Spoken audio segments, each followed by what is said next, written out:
In Argentina, supporters of Cristina Fernandez condemned the obstacles placed by Buenos Aires government to prevent demonstrations in support of the vice president.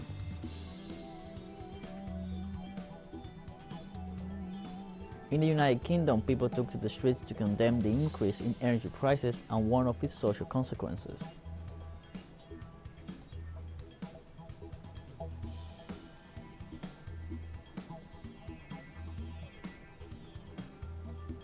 And Europe experienced its worst drought over the last 500 years.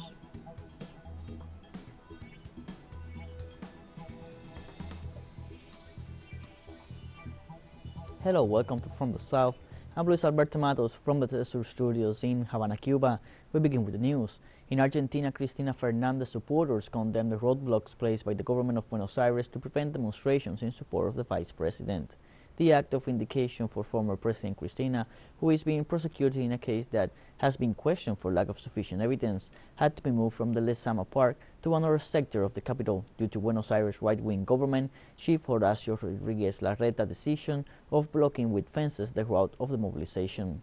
The measure was accompanied by a deployment of police officers and assault vehicles, about which Social Development Minister Andrés Larroque said Vice President Cristina had been besieged. Additionally, Congressman Leopoldo Moro said he will denounce Larreta for espionage after his officers filmed demonstrators approaching Fernandez's house to express their support.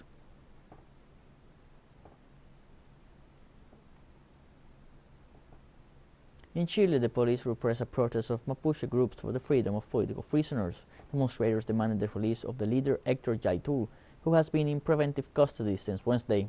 Chilean demonstrators who mobilized this Friday in favor of Mapuche resistance were repressed by Chilean police in the surrounding area of Alameda Square in Santiago de Chile when they demanded freedom for all political prisoners.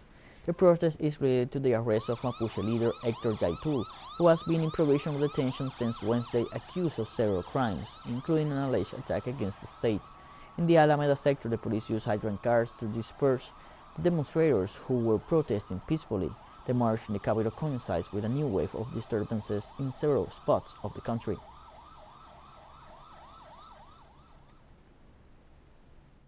In this plebiscite, in which, of course, we are going to approve a new constitution, they are not going to allow us to go out to the streets anymore, because this is a repressive government, just like the previous ones. We have a Mapuche political prisoners of the uprising, long-standing political prisoners. We are not going to accept.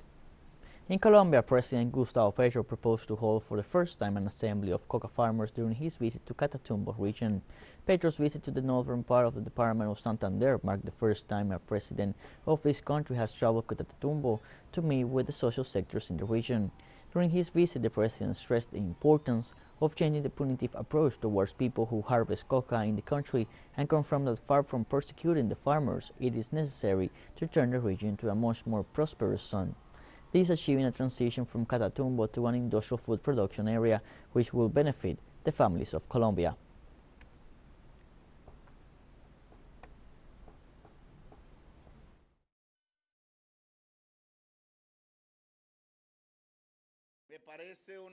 I think it is a very interesting idea to hold the first assembly of coca leaf growers in Catatumbo to ensure that a farmer family that is currently devoted to coca leaf and coca paste can replace this with an activity that guarantees them a better quality of life, more intensity, and the possibility of providing for their children and grandchildren. Mexico's General Attorney's Office have indicted Colonel Jose Rodriguez Perez for the disappearance and murder of 6 of the 43 Ayotzinapa students. The announcement was made at a press conference by Alejandro Encinas, Undersecretary for Human Rights and President of the Truth Commission. Encinas said that the information pointing to Rodriguez derived from investigating a series of calls made to an emergency number which provided evidence about the 6 students being held alive. Encinas underscored that federal and state authorities at the highest level were omissive and negligent in their functions, and that there is evidence suggesting they altered the facts and circumstances around this case which favored impunity for those responsible. So far, the GA has issued 83 arrest warrants, 20 of them against military officers for different crimes related to this case. In Haiti, the Attorney General Jacques Lafontaine announced that he will initiate public proceedings against all those allegedly involved in acts of corruption. The prosecutor assured that those implicated in the acts of corruption that cost the state some $4.3 million will not be able to escape justice and that they will be found no matter where they hide. The prosecutor's announcement comes after the anti-corruption unit delivered some 10 reports in which officials from both the central state administration and local governments are listed. The documents detail acts of misappropriation of public assets, illegal acquisitions, mismanagement and abuse of authority by state officials.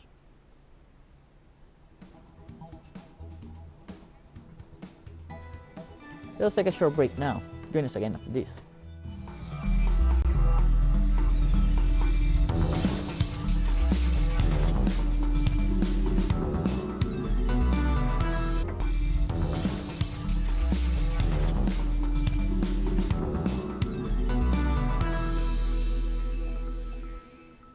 Welcome back to From the South. In the United Kingdom, hundreds of British citizens protest in front of the gas and electricity markets Ofgem headquarters due to the growing energy crisis. The protest was promoted by Don't Pay UK, a movement that calls for a massive strike over unpaid energy bills starting on October 1st. This happened after Ofgem announced on Friday an 80.606% increase in energy price peaks, which pushed the average household's annual bill from 1,971 to 3,549 euros as from October. Protesters also denounced that hundreds of citizens would be affected by these measures, while experts warned that people could die this winter due to high energy costs, especially low-income citizens, disabled and elderly people.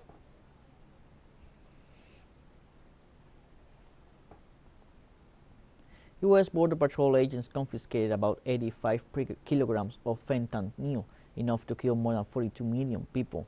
The confiscation took place on Wednesday during the arrest of two smugglers traveling near the state of Arizona. Officials said the drug was being transported in several bags in which 340 packets of fentanyl pills were found. Fentanyl is a synthetic drug 50 times more potent than heroin, and the increase in its consumption is a social scourge in the United States and northern Mexico.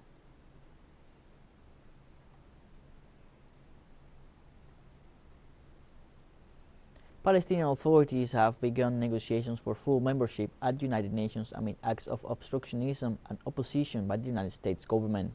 UN Palestinian Ambassador Riyad Mansour said Friday that since the Palestinian-Israeli peace process has been frozen for the past 8 years due to Israeli measures and that there is no initiative on the table, the issue of full UN Palestinian membership must move forward.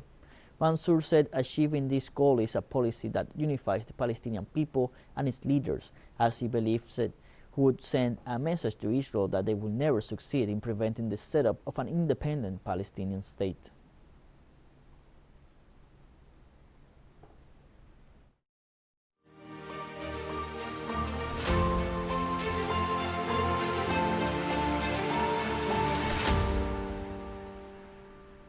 The Zaporizhzhia nuclear power plant of Ukraine received 2 artillery impacts during the last hours. The attacks targeted radioactive material containers. A total of 17 projectiles were fired at the facilities of Europe's largest nuclear power plant in the last 24 hours. 4 of them hit the roof of the special facility, where 168 U.S. technology nuclear fuel sets are stored. Another 10 projectiles exploded 30 meters from the nuclear fuel dry storage facility. Despite being blamed upon by the corporative media, the Russian troops are present at the plant to ensure its control and security.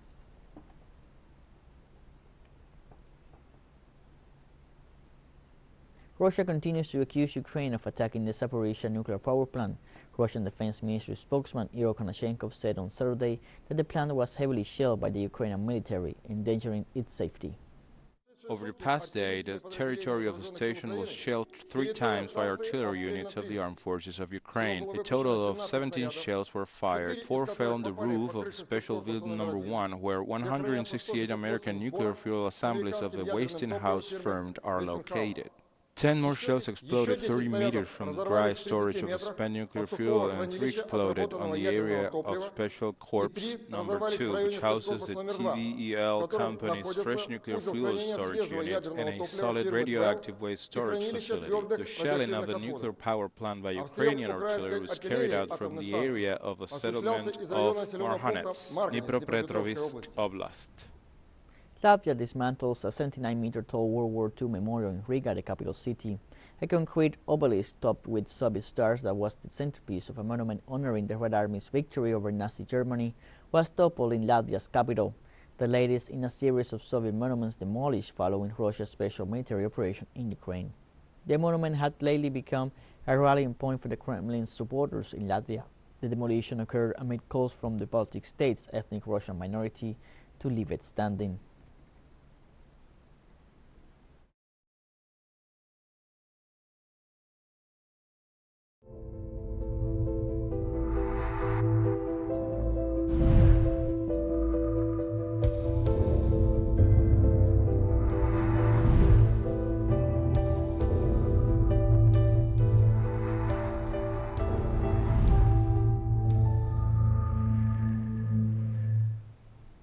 In Russia, a COVID-19 outbreak caused 90 deaths during the last 24 hours.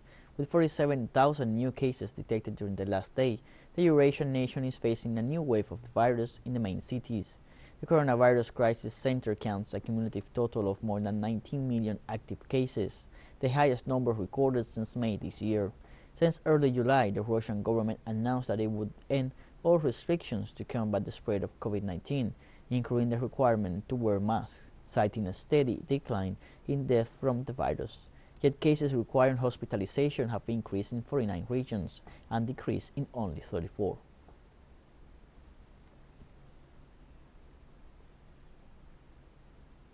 TeleSUR English will dedicate its coverage of the Football World Cup Qatar 2022 to the figure of Diego Armando Maradona, who accompanied our crew in the last 2 World Cups. With the football star, we also tour our continent with the show De Surda Viajero. We want this tribute to have its own music. With that in mind, we invite you to compose a song for TeleSUR's coverage of Qatar 2022 Football World Cup. It must be an original song never recorded before or published in any media and free of legal attachments. Record the song in any format, even with your cell phone, and send it as an attachment to comunicaciones@telesurtv.net with the following information: author's name, nationality, and name of the song. The closing date of the call for entries is September 10, 2022. A jury of prestigious musicians and composers from the region will select the winning piece. The prize will be the recording of the song, a video clip, and the wide diffusion of the work. 1 week after the closing of the call, TeleSUR will announce the results.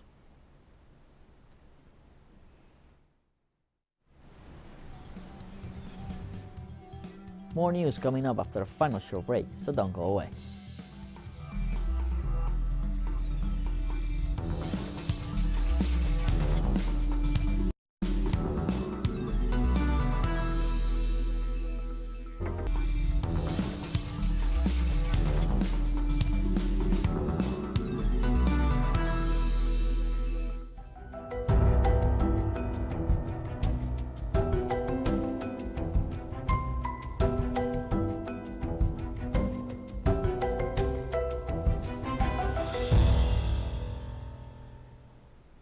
Welcome back to From the South.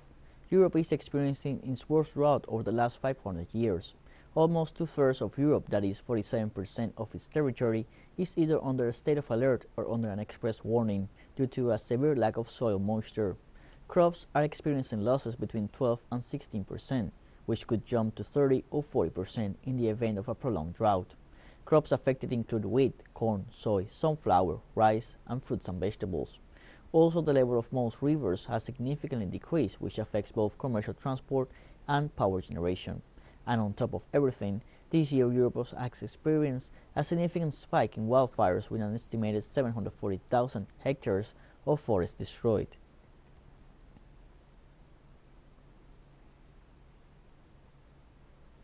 The UN World Food Programme warned that the world has faced deteriorating food security over the last 3 years.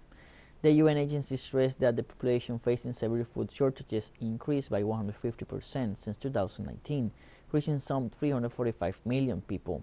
This shortage has been driven by the COVID-19 pandemic, climate change, and the conflict between Russia and Ukraine, the world's two leading grain producers and exporters. The conflict led to a drop in food exports and an increase in world food prices. According to the WFP, some 828 million people go to bed hungry every night, and 50 million people in 45 countries are on the brink of starvation.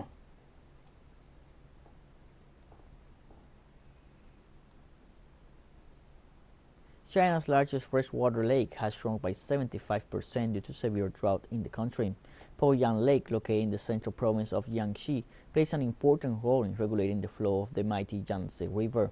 This year, a record heat wave lasting more than 70 days, coupled with the arrival of the dry season, has caused the lake's accumulated water levels to drop dramatically. Shipping and the supply of drinking water to nearby communities were also affected.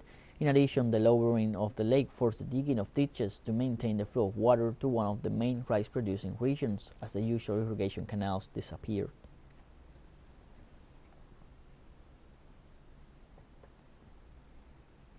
Pakistani Prime Minister Muhammad Shehbaz Sharif toured the flood-hit Sindh province Saturday and met with displaced people at relief camp.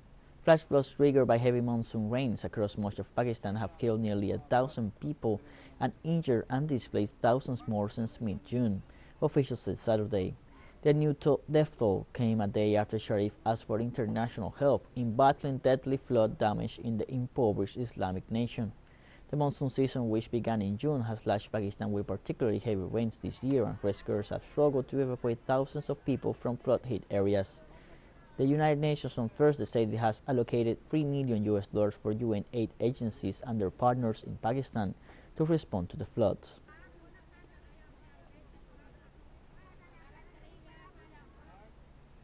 Armed clashes broke out between rival militias in the center of the Libyan capital, Tripoli, on Saturday morning.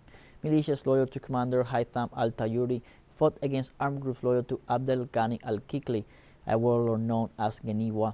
According to witnesses, al-Tayuri's brigade managed to overcome and take control of the internal security headquarters of the Al-Jamahiriya street, seizing dozens of cars and arresting 3 people. All which Libya has been affected by the conflict since NATO's intervention overthrew and assassinated local leader Muammar Gaddafi in 2011.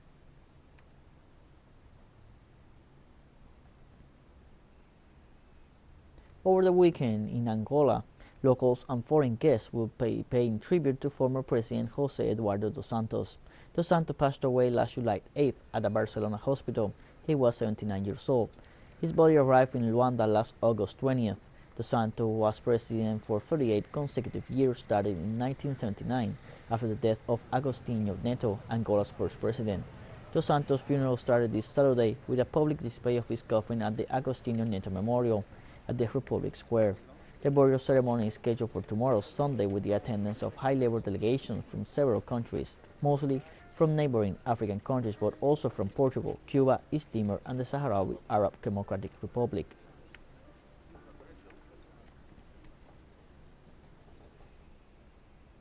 Hundreds of people rallied in India on Saturday to protest the government's decision to release 11 men who had been jailed for life for gang raping a Muslim woman during the devastating religious riots of 2002.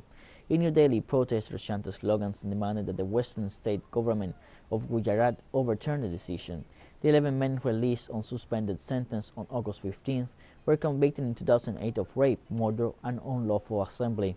The victim, now 40, said the Gujarat state government's decision has left her stunned and shaking her faith in justice. The victim was pregnant when she was brutally gang raped during the 2002 communal violence in Gujarat. 7 members of the woman's family, including her 3-year-old daughter, were also killed in the violence.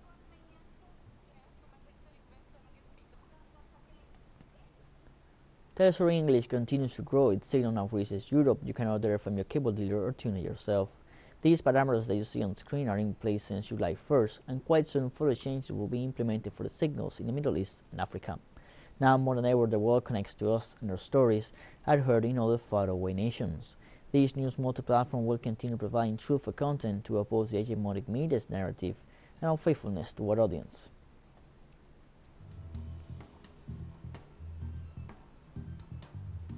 And we have come to the end of this news briefing. You can find these and many other stories on our website at telesurenglish.net. You can also join us on social media, Facebook, Twitter, Instagram, and Telegram. And now you can also follow us on TikTok account at TeleSUR English, in which you will be able to see news in different formats, news updates, and much more. For TeleSUR English, I'm Luis Alberto Matos. Thank you for watching.